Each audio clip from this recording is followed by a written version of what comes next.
Welcome to the Salmon Runs YouTube. Enjoy the video. In this video, I will explain how to drive a Dodge Caravan. First, take a moment to get comfortable. Adjust your seat so you can easily reach the pedals and have a clear view of the road.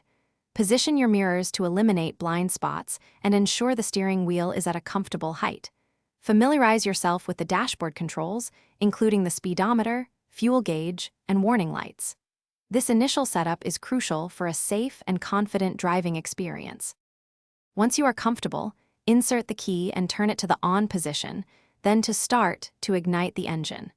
With the engine running, firmly press the foot brake before shifting the gear selector from park to drive or reverse.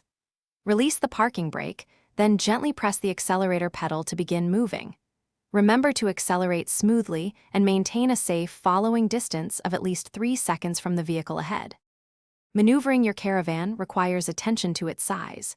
Utilize the large side mirrors and any available backup camera for enhanced visibility, especially when reversing. Practice 3-point turns and parallel parking in a safe, open area to build confidence. Remember that the Caravan is approximately 200 inches long and 76 inches wide, so allow ample space for turns and parking maneuvers. Always check your surroundings carefully. For continued safe driving, regularly check your tire pressure, oil levels, and other essential fluids.